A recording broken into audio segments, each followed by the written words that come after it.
9절에서는 이제 이 가정 가운데 부부 문제를 다루고 있죠. 어떤 분이 그런 말을 했어요. heaven, 천국이라는 말이 H로 시작이 되잖아요. 천국에 진정으로 갈 수 있는 사람은 어떤 사람이냐? 이 지상에서 새 H자를 따라서 그 경험한 사람이에요.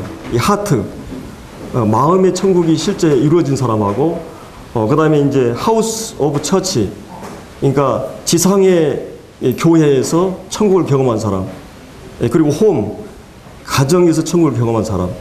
그래서 진정으로 천국에 갈 수 있는 사람은 개인 안에 천국이 이루어져야 되고, 가정 안에서, 그 다음에 교회 안에서 천국을 경험한 사람이다. 이게 이제 영적인 거듭난 사람이라고 할 수 있죠. 하나님께서 최초로 하나님, 삼위 하나님께 가족으로 존재하셨는데, 하나님은 아버지 하나님, 또 아들 하나님, 또 아버지의 영, 또 그리스도의 영, 아들의 영, 그래가지고 삼위 하나님은 가족적인 언어를 통해서 표현하고 있죠. 최초의 하나님의 삼위 하나님은 가족으로서 존재하셨어요. 그리고 이 하나님은 사회로서, 공동체로서 존재하셨다고 하는 거죠. 인격들이. 그래서 하나님은 그런 가족을 또다시 만들기 위해서 하나님이 아담을 창조합니다. 그래서 하나님의 형상 가운데는 영성이 있어요. 하나님의 형상 가운데는 영성이 있습니다. 육체 이상의 존재죠. 또 하나님은 인격성을 갖고 있어요. 하나님의 인격성, 사람이 하나님의 형상을 닮았다 했을 때는 우리도 하나님을 닮아서 인격을 닮아 있는 거죠. 지성과 감성과 의지가 있는. 그리고 성품성, 하나님 사랑과 거룩함, 이런 하나님의 사랑의 이런 성품을 우리 인간 안에도 있는 것입니다. 근데 또 한 가지는 하나님께서 사람을 지을 때 개인 이상의 존재로 만드셨어요. 하나님의 형상 가운데는 하나님의 사회로, 공동체로 존재한 것처럼 삼위 하나님께서 바로 이 한 사람을 만들고 뭐라 그랬어요? 하나님이 모든 것이 보시기 좋았다 그랬는데, 이 아담만 창조하고 나서 독처하는 것이 좋지 않다고 표현했어요. 이것은 완성된 작품이 아니니까 하나님의 형상, 인격적인 사랑을 주고받을 대상으로서의 공동체로 존재하지 않기 때문에 하나님께서 이제 사회로 존재하게, 그래서 하나님이 사람을 창조할 때 우리의 형상, 우리라는 복수가 있죠. 삼위 하나님이 우리의 형상을 따라 하나님이 복수로 존재한 것처럼 복수로 존재하는 가족을 생각하셨던 겁니다. 그래서 이제 아담이 잠들게 해가지고 그 뼈로 이제 하나님께서 갈비뼈로 취해서 여인을 만나게 되죠. 그래서 이제 남편과 아내라고 하는 하나님의 공동체와 같이 이 가정이라는 공동체를 하나님 창조하셨어요. 그래서 하나님께서 창조한 이 가족은 역사적으로 보면 무슨 그 사회학의 발달이나 인간의 어떤 그 동물적인 그런 것에 의해서 남녀의 어떤 그런 결혼관이나 사회 계약적인 그런 관계에서의 진보적인 그런 결혼관이 아니고, 이 성경에 나오는 이 결혼은 하나님께서 아이디어를 제공하고 하나님의 작품이에요. 가정은. 그렇기 때문에 우리는 창세기에 나오는 그 하나님의 가정에 대한 원리가 예수님 시대 때도, 바울 시대 때도, 그리고 이것은 고대 오래전의 이 결혼제도가 아니라 하나님의 신성한 그런 그 진리고 작품이에요. 그리고 그것은 영원한 것입니다. 그래서 이것은 예수님 시대 때도 이 결혼에 대해서 창세기 일단 말씀하셨던 그 원리가 그대로 이렇게 적용이 되는 걸 볼 수 있어요. 오늘 이제 이런 것들을 좀 생각을 해보게 될 것입니다. 사실은 이제 오늘날 많은 부부들이 예를 들어서 남편에 대해서 이제 포기하는, 체념하는, 이제 도저히 이것은 이 그 남편에 대해서 이 마음의 기도도 이렇게 포기가 되고, 이런 그 때로는 이제 그 자녀들에 대해서도 그렇고, 그러나 이제 이것은 그 우리가 끝까지 우리의 남편에 대해서 포기하지 말아야 될 대상이 남편인 거 우리가 이제 생각해 볼 수가 있습니다. 어떤 그 화가가 그림을 아주 아름다운 그런 그림을 그리기 위해서 어떤 종교인에게 가서 이제 물었어요. 가장 이 세상에 소중하고 중요한 것이 무엇이냐고. 그때 이분이 믿음이라고 이렇게 대답했어요. 그래서 어떤 그 또 숙녀에게 가서 이 세상에 가장 소중하고 중요한 게 무엇이냐고 물었어요. 그때 이 숙녀가 사랑이라고 그랬어요. 이 사랑을 앞두고 있는. 그리고 이제 또 한 군인에게 달려가서 물어봤는데 그 군인은 평화라고 했어요.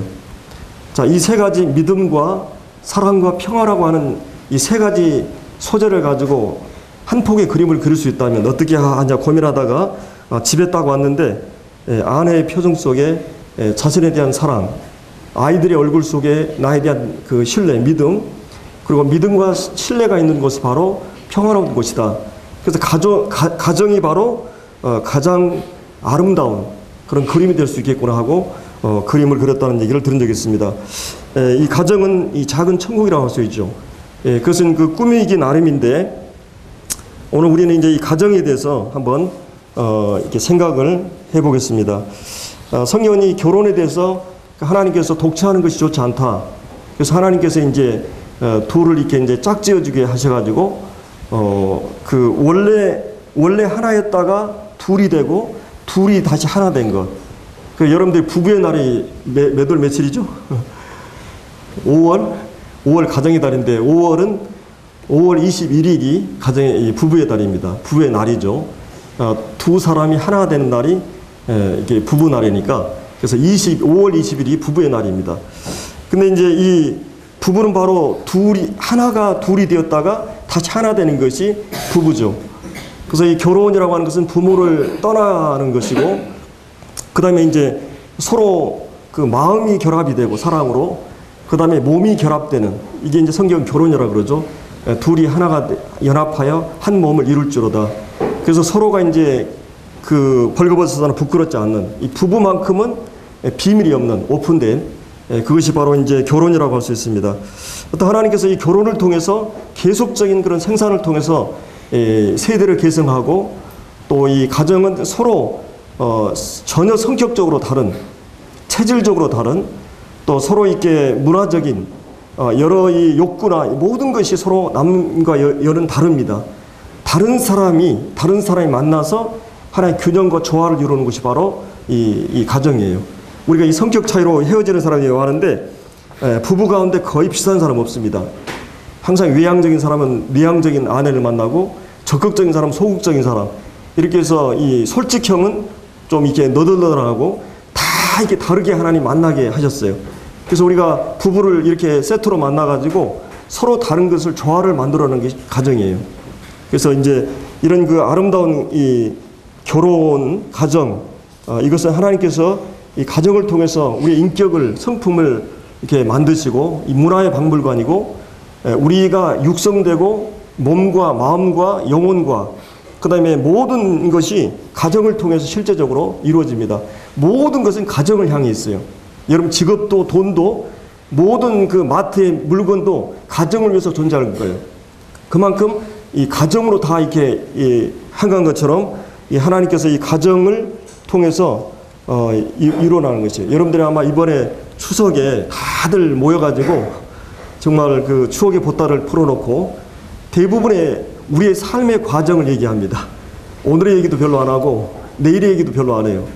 우리의 추억들의 보따리를 풀어놓고 가족들끼리 서로 이렇게 사랑을 나누게 되는 것이 바로 가족들입니다.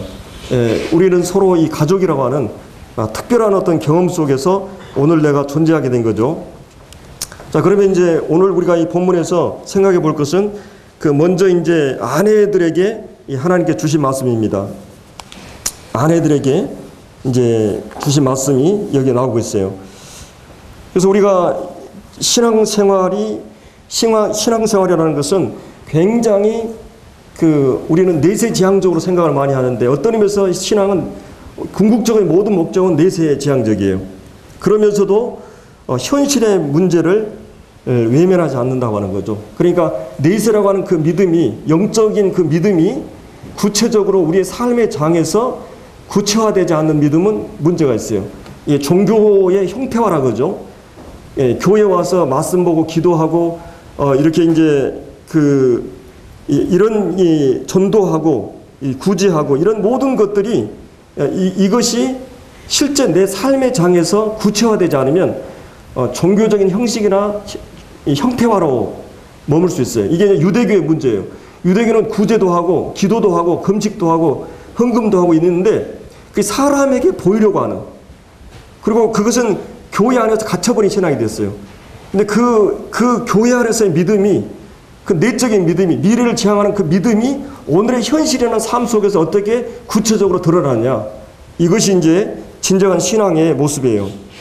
여기 우리가 이제 성령 충만과 성령 충만의 결과인 그리스도를 경외함으로 피차 복종하라는 문제를 바울은 실제적으로 가정 안에서 적용시키고 있어요. 이 부분을 그래서 이제 우리가 이제 여기서 이제 이 복종이라는 말을 하니까 이제 자매들은 굉장히 이제 거부감을 갖게 되고, 또 오늘 여성 운동가들이나 사실은 불신 운동가들입니다. 성경의 불신 운동가들이 이제 굉장히 반발하고 그러는데, 그러나 이제 여기서 얘기하는 것은 우리가 이제 억울할 필요도 없고 또 손해도 올 필요도 없고 또 여성이 열등하기 때문에 복종을 하는 말도 아닙니다. 사실은 이 돕는 배필이라는 말이, 돕는다는 말을 했을 때 교사나 또 의사나 아니면 하나님이 우리 인간을 도울 때 쓰는 말을 썼어요. 그러니까 절대 여성이 약하기 때문에 돕는 자라는 개념을 갖고 있는 게 아닙니다. 훨씬 더 여성이 섬세하고 어떤 면에서는 남자들이 따라갈 수 없는, 부부싸움 하면 먼저 주먹이 나가는 게 누가 나가요? 왜 그렇습니까? 이게 말로는 안 되거든요. 여성들이 말을 절대 말로 이길 수가 없어요. 그러니까 이제 주먹이 먼저 나가는 거거든요. 그러니까 일단은 여성들은 임경변, 재치, 이런 어떤 섬세함, 이런 걸 따라갈 수 없어요. 이 여성이 언어 구사나 이런 거에. 그래서 하나님께서 독특하게 다르게 만들어 놨어요. 그리고 이제 이 배필이라는 말이 상응한다 할 때 쓰는 말이에요. 그러니까 오른쪽 눈에 상응하는 게 왼쪽 눈이죠. 왼쪽 귀에 상응하는 게 오른쪽 귀인 것처럼 남자와 상응하는 여자라고 하는 개념이 있기 때문에 그것은 능력에 있어서는 동등하고 신분에 있어서는 평등이에요. 다만 하나님께서, 하나님과 예수님 누가 더 높아요?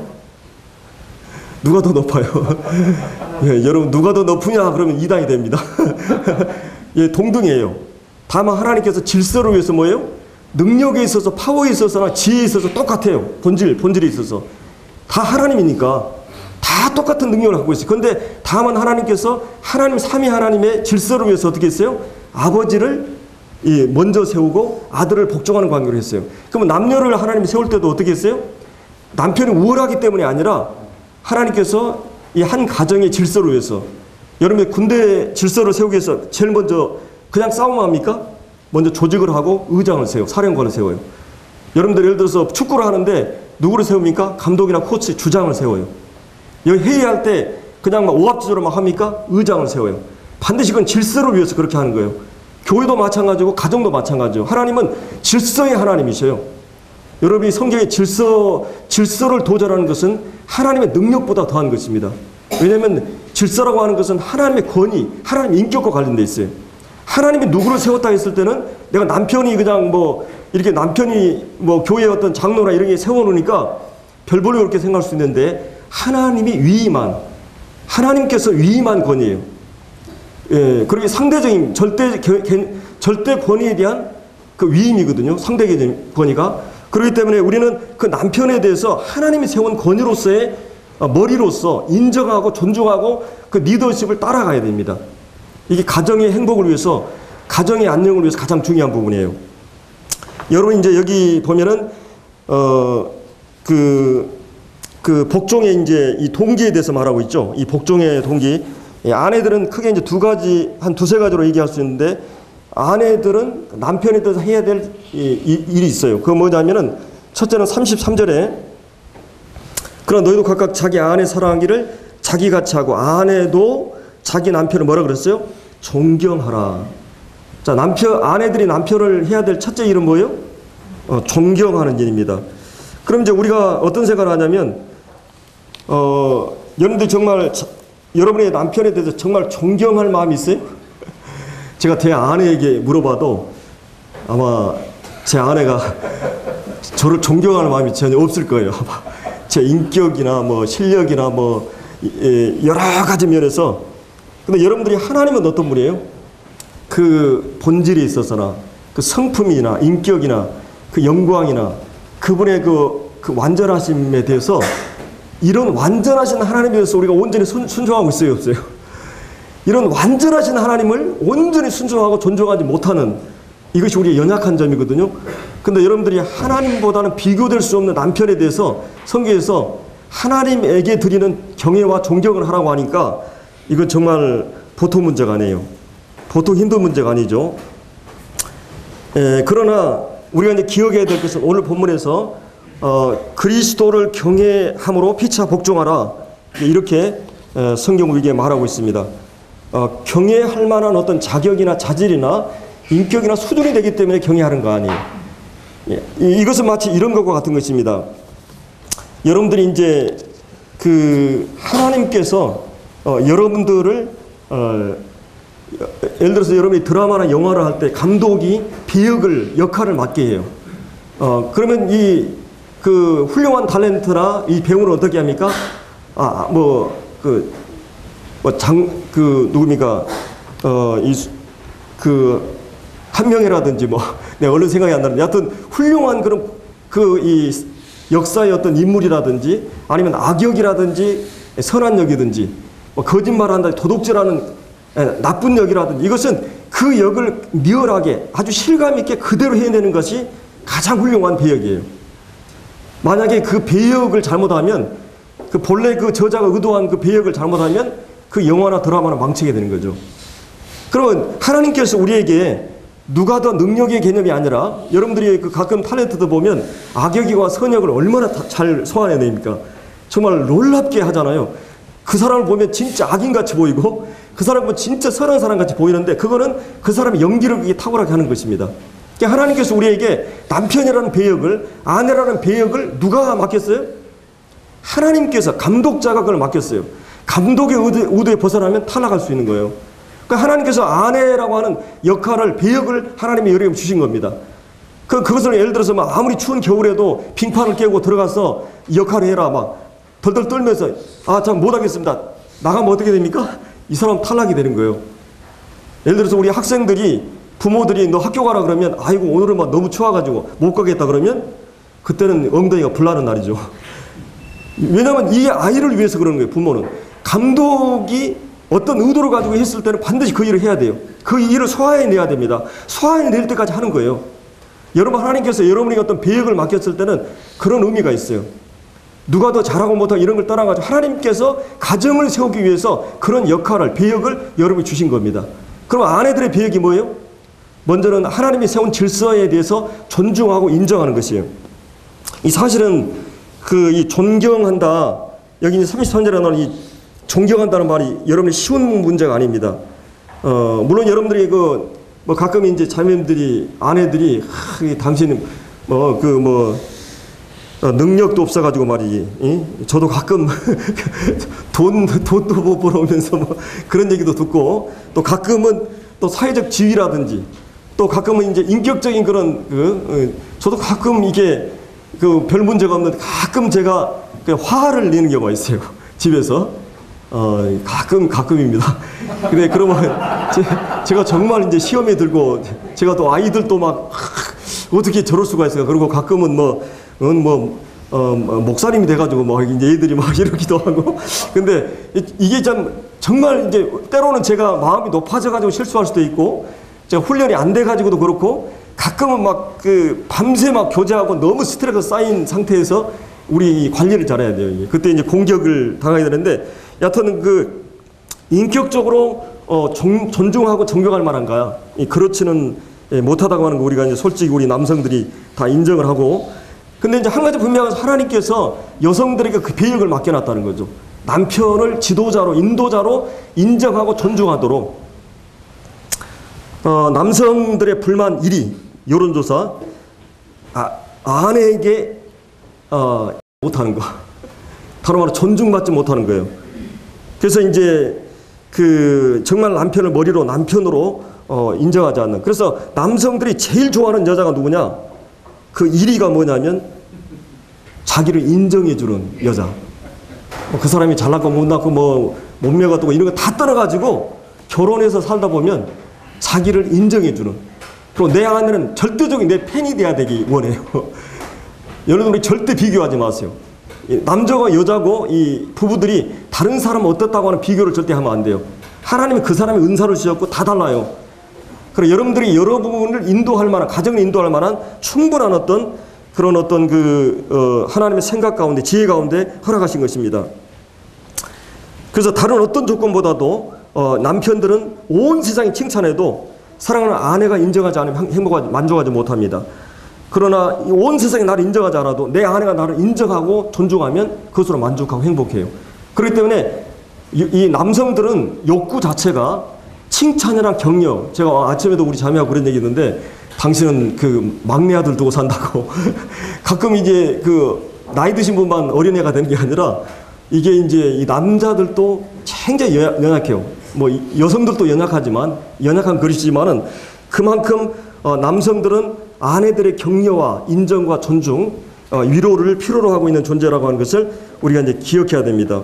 그래서 이 존경은 그 사람의 특별한 데 관심을 표현해주는, 당신 참 훌륭해, 당신 남편 된 것, 당신이 나의 남편인 것을 자랑스럽게 생각해, 정말 믿음직스러워, 당신은 참 칭찬할 만하군요, 당신의 이해심이 깊어, 힘든 거 잘 처리하는 능력을 보니까 정말 감사해, 당신의 감격했어, 존경스러워, 정말 멋있어, 참 솜씨가 참 좋아. 이런 말들을, 칭찬거리를 늘 가지고 하라는 것이에요. 어떤 분은 이사하는데 박스에다가 줄을 묶었는데 그 아내가, 여보 그렇게 당신 잘 묶으네, 그 이사 보따리 다 쌌다고 제가 들었어요. 남자들은 능력을 인정해 주잖아요. 그러면 그냥 목숨 걸어요. 그러니까 여성들이 남자를 움직이는 건 간단해요. 남자를 칭찬해 주고 격려해 주고 인정해 주는 거. 다 그냥 인격을 못 오가 능력을 무시하고 다 어떤 그 집사람 남자 이렇게 얘기하면은 아주 그냥 열받아 버립니다. 그러니까 아무것도 손 놓고 안 해버려요. 그러니까 절대로 나와 같이 있는 내 남편을 인정하고 존중하고 하는 그 훈련이 굉장히 중요합니다. 존경은 깊은 이해심과 배려죠. 이 존경심은 표현해야 됩니다. 격려는. 그래서 이제 그때 이제 어떤 그 영웅 뒤에는 어머니가 있듯이 훌륭한 이 남성들 배우에는 이 아내가 있다고 하는 것. 그리고 이 자신감, 자존감이 이 아내로부터 많이 형성이 되기 때문에 성공했을 때보다 실패했을 때, 좌절했을 때 더 격려하고 함께 해주는, 이게 이제 이 아내들이 해야 될 존경입니다. 그래서 남편을 가장 행복하게 해주는 가장 좋은 방법, 그런 남편을 인정해주고 존경해주는 거예요. 그리고 이제 또 한 가지는 남편들에게 여기 뭐라 그랬어요? 복종하기를 그랬죠. 22절에 복종하기를. 이제 이 복종을 여기서 말하고 있습니다. 여기서 이 복종이라고 하는 것은 무엇 아래서, 권위 아래서 이런 말이에요. 그러니까 내가 동등한 인격과 동등한 수준과 동등한 신분을 갖고 있지만은 내가 그 아래에 머문다는 것이죠. 예를 들어 어떤 형제가 내가 일을 하는데 서로가 막 머리가 되려고 한다고 해봐요. 서로가 머리가 되려고, 서로가 내가 하겠다 하면 의견이 팽팽하게 되면, 인정하지 않으면 그때는 머리가 두 개 돼요. 실제 제가 보니까 머리가 막 3개 달린 뱀들이 있더라고요. 2개 달리고. 그 뱀들은 수명이 짧대요. 계속 싸우니까. 머리가 둘이니까. 그러니까 예수님이 머리로 삼고, 사실은 그 주님이 내 멍에를 메고 내게 배우라 했을 때, 탈냈을 때는 그 2마리 소가 쟁기를 끌고 가는데, 처음에 2마리를 치고받게 싸우게 한대요. 아주 치열하게 싸우게 해가지고, 딱 지면은 어떻게 되냐. 평생 형님이 된대요. 진소가. 이 머리로 이렇게 삼다는 것이죠. 남편과 아내에서 하나님께서 그렇게 질서를 세워놓으셨어요. 너는 남편으로서의 머리로서 최종적인 모든 책임. 그렇다고 이 복종이라는 말이 굴욕이나 굴종이나 비인격적인 건 아니에요. 그렇기 때문에 의견을 제시하고 여성들이 어떤 그 생각을 나누는 것까지 다 묵살한다는 그런 개념입니다. 노예적인 개념이 아니에요. 여기서 얘기하는 건 우리가 주님께는 그렇게 해요. 주님께는 노예적으로 해도 상관이 없지만, 그러나 우리가 주님을 섬기는 하나의 그 표현이, 주님을 섬기는 표현이 이 남편들에게 하는 것이에요. 그러니까 여러분들 신앙이 좋다 그러면 남편들에게 잘하는 사람이 진짜 신앙이 좋은 거예요. 이거를 어떤 분이 이런 예화를 들었어요. 어떤 이제 자매가 하나 예수님께 전화를 받았어요. 오늘 집에 방문할 테니까 집에 방문하겠다고. 그래서 이 자매가 너무나 좋아가지고 막 청소하고 막 차도 준비하고 음식도 막 다 장만했는데 좀 되다 보니까 어떤 분이 이렇게 전화 왔어요. 어떤 거지가 문을 두드리고 들어왔어요. 내가 배가 고파서 그러는데 좀 먹을 것 좀 달라고. 오늘은 참 제가 예수님 준비해야 되니까 오늘만은 좀 가라고. 그래서 이렇게 거절했어요. 그리고 또 좀 있다가 한참 있다가 또 문을 탁탁탁 두드려요. 그래서 이웃집 아줌마가 내 아이가 지금 다쳤는데 좀 구급차 한번 불려달라고 막. 오늘은 제가 바빠가지고요. 그래서 좀 있으니까 오후에 이제 어떤 할머니가 외로워가지고 근데 이제 다 3번 다 거절했어요. 그리고 이제 한 5시 정도 됐는데 예수님께 다시 전화 왔어요. 여보세요, 전화 왔는데 예수님이 뭐라 그랬겠어요? 내가 오늘 3번 방문했다 그랬어요. 3번 방문했다. 그러니까 여러분이 하나님 주님을 섬긴다고 하는 것은, 보이지 않는 주님을 섬긴다고 하는 것은 가장 작은 소작이 하는 것이 주님 섬기는 거예요. 여러분 주님 나라 갔을 때 주님 내가 주님 어떻게 했다 그게 아니라 그 어려운 형제를 어떻게 섬겼느냐.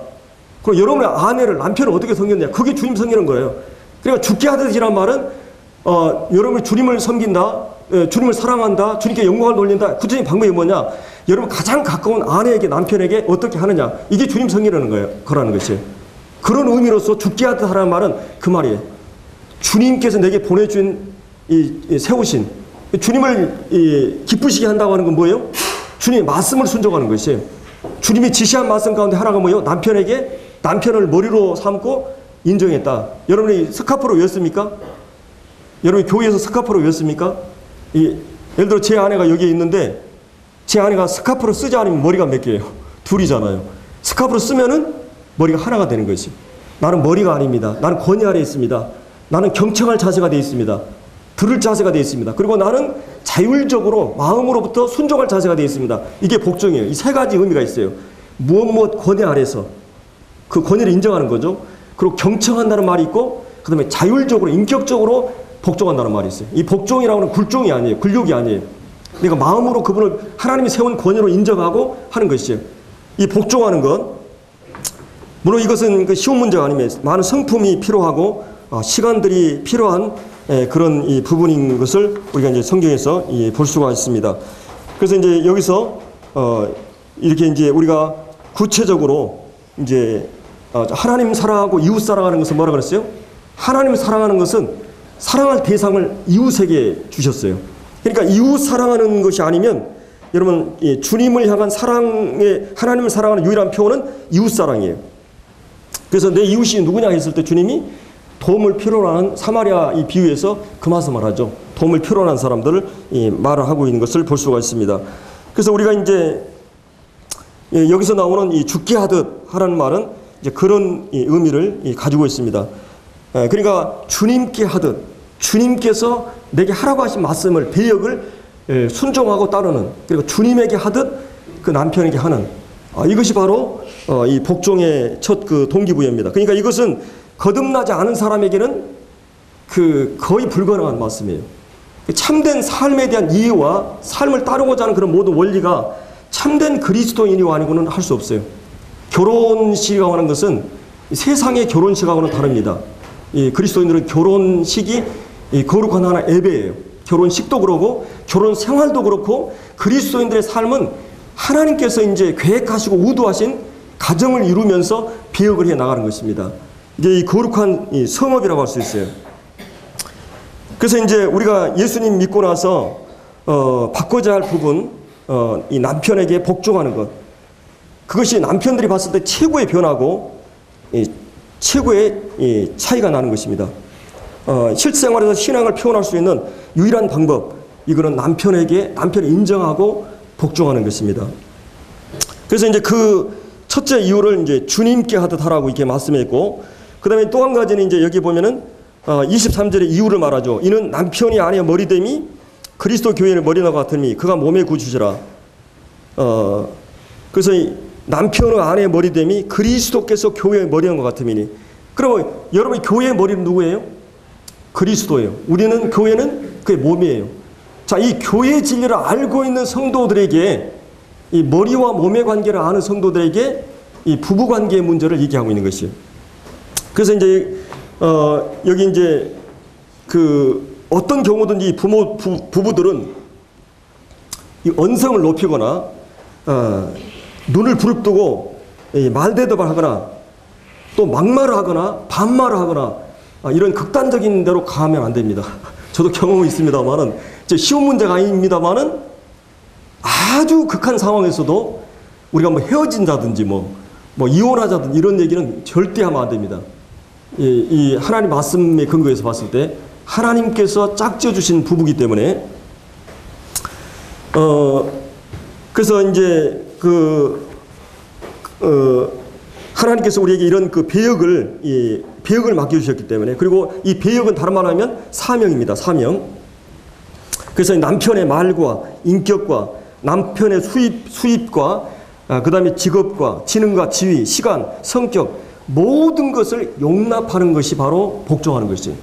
내 남편으로서의 있는 그대로를 받아들이는 것이, 왜 그러냐면 하나님께서 어떻게 해서 우리가 어떤 때 하나님께서 우리를 받았어요? 어떤 때 우리를 사랑하셨습니까? 죄인 됐을 때, 경건치 않을 때, 원수 되었을 때, 하나님 거역하고 하나님 막 멸시하고 경멸할 때, 죄악 중에 있을 때 하나님 우리를 사랑했어요.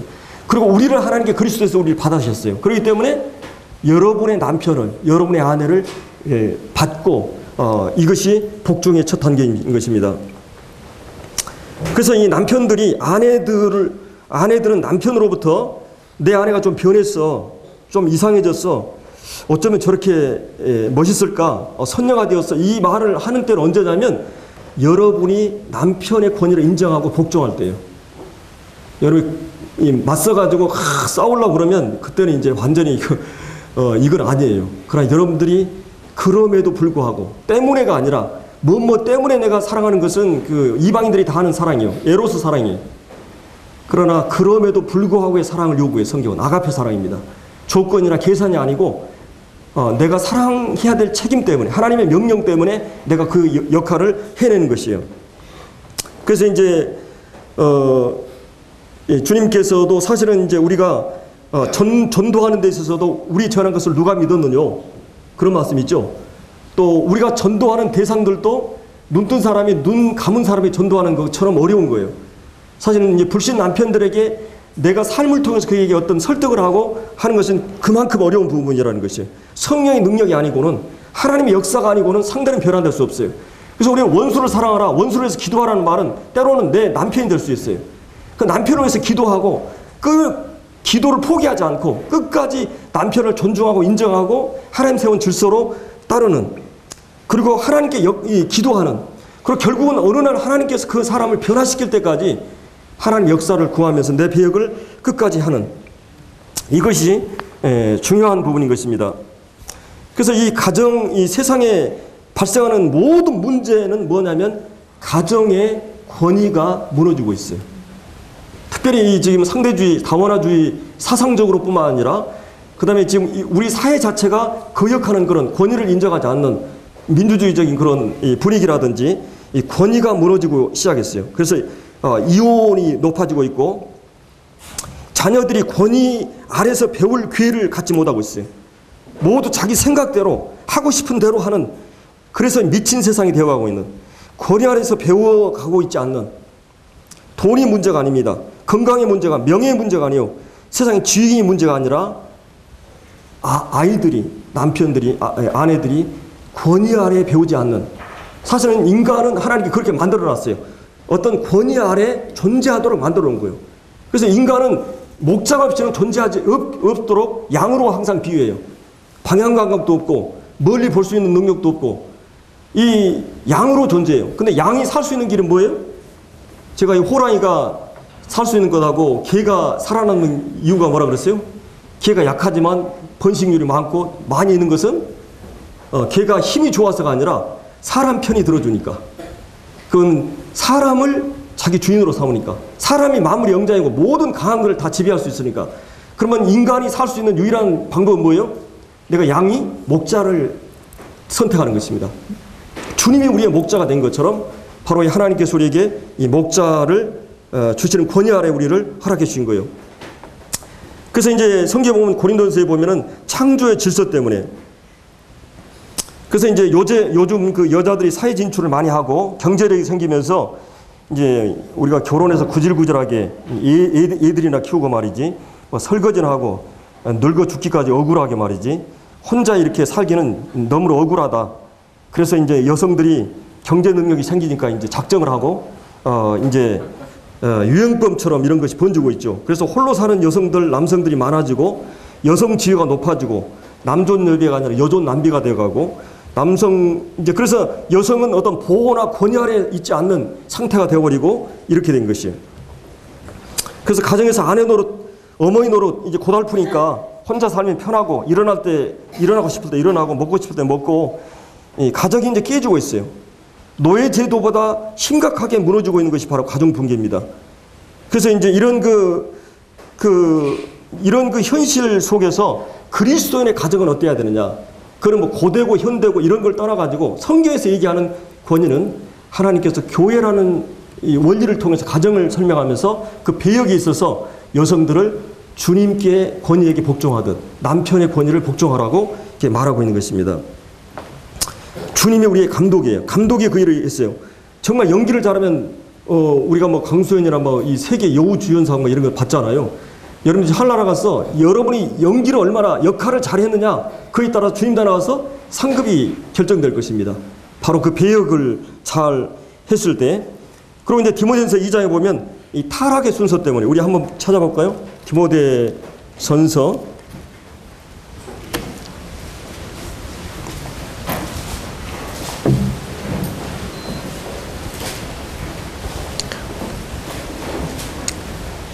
2장 9절 또 이와 같이 여자들도 단정하게 옷을 입으며 소박함과 정절로서 자기를 단장하고 따은 머리와 금이나 진주나 값진 옷으로 하지 말고 그러니까 이제 지나치게 외모 위주로 하지 말라는 거죠. 오직 선행으로 하기를 원하노라. 이것이 하나님을 경외해야 한다는 자들에게 마땅한 것이다. 여자는 일체 순종함으로 종용이 배우라.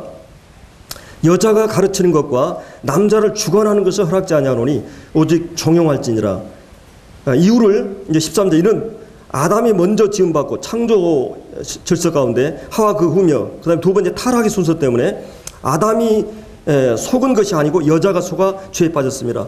최초의 가정의 붕괴는 남자를 인정하지 않고 남자에게 의논하지 않고 여자가 독단으로 머리 되어서 했을 때 타락이 왔어요.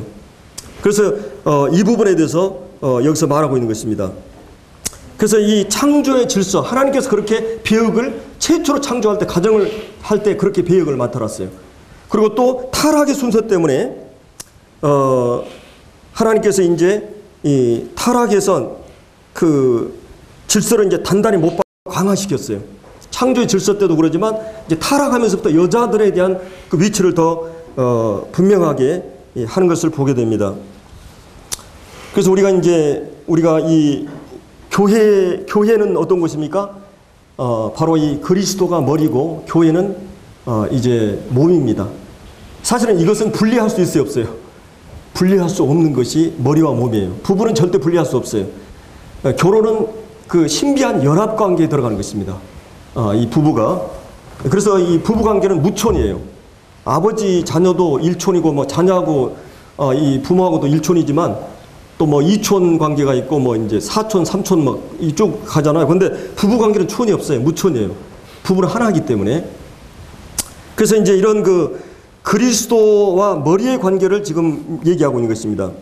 그러면 왜 이게 중요하냐면 교회를 통해서 하나님께서 머리가 교회를 통해서 하나님께서 예수님이 모든 걸 표현하게 돼 있어요. 예수님이 이 땅에 오셨을 때 하나님 대신 본질 영으로 계셨는데 하나님 대신 인격과 계획과 뜻과 사랑과 이 모든 것을 예수라는 몸을 통해서 표현했어요. 그럼 동일하게 이제 예수님께서 머리 대신 주님께서 이 땅에 있는 지상에 있는 몸이라는 교회를 통해서 자신의 모든 것을 표현하게 되어 있습니다. 그래서 교회 없이는 하나님이 완전할 수도 사역을 할 수도 없어요. 왜냐하면 머리만 있어도 안 되고 몸이 있어야 되니까 완전하지도 못하고 사역도 완성할 수 없어요. 그래서 이 모든 전달의 매체 수단이 바로 이 몸입니다. 한쪽 없이 한쪽만 존재할 수 없어요. 긴밀히 연합되어 있고 이 권위와 질서가 있습니다. 머리가 될 수 없어요, 이 몸은. 그래서 머리가 좋아하는 머리가 좋아야 운동을 잘합니다. 머리가 좋아야 이제 축구도 잘하고 뭐든 잘해요. 그럼 머리로 공을 차거나 방망이를 치지 못해요. 머리는 몸이 머리를 따라 줘야 합니다. 그 사람의 실력의 수준은 머릿속에 든 것으로 표현하는 게 아니라 몸의 실현으로 평가돼요.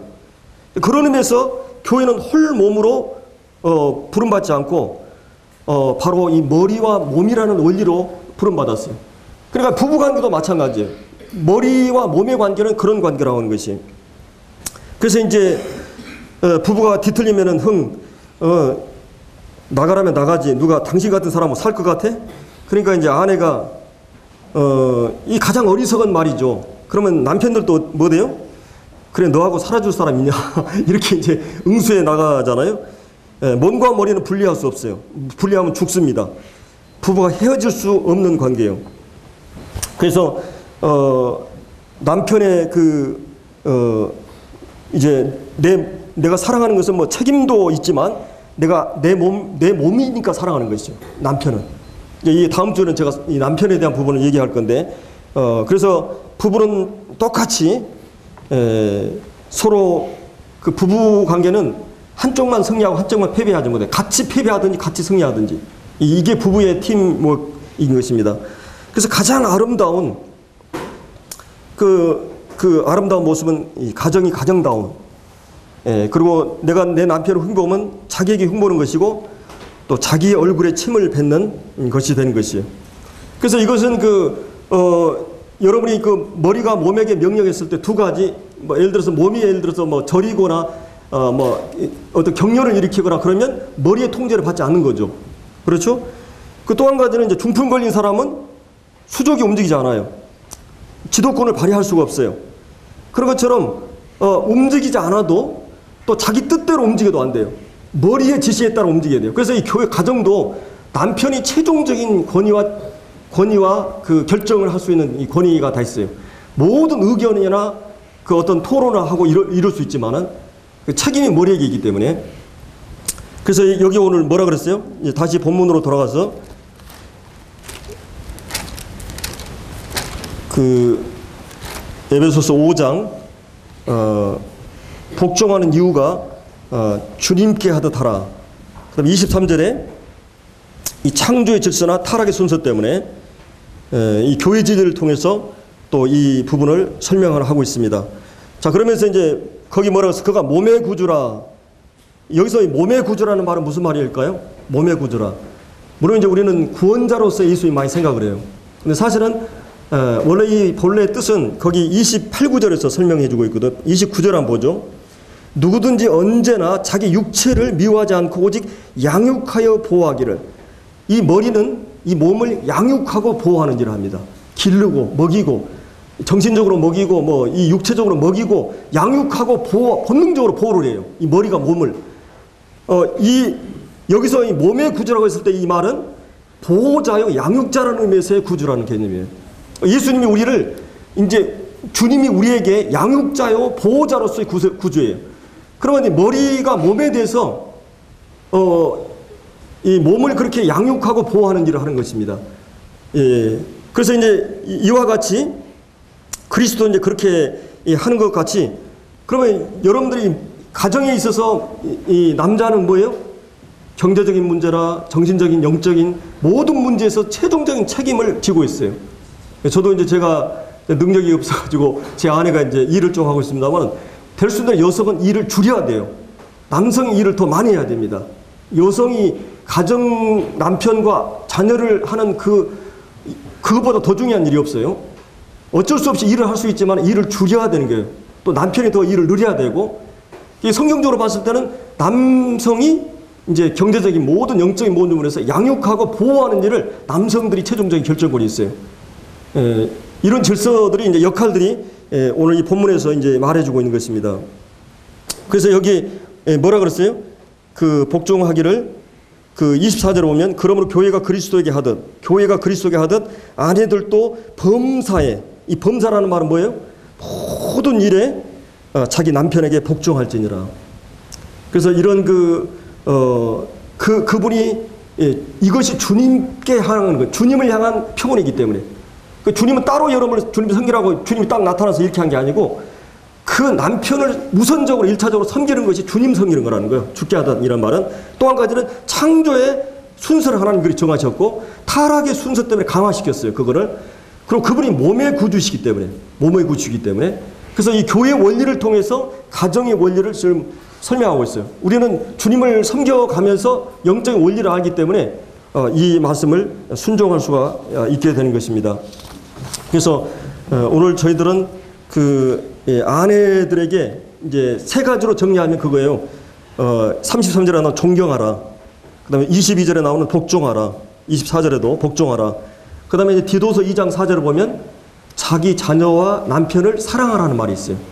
그래서 사실은 여기서 그러면 21절에 그리스도를 경외함으로 남편만 복종합니까?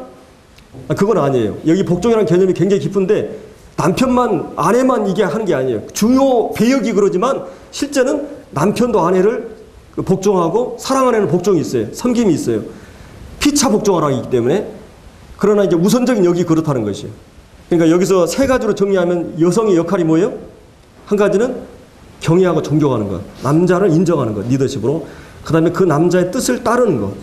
그 다음에 세 번째는 사랑하는 것입니다. 그럼 이제 남편에 대해서는 다음에 제가 하기로 하겠습니다. 기도하고 마치겠습니다.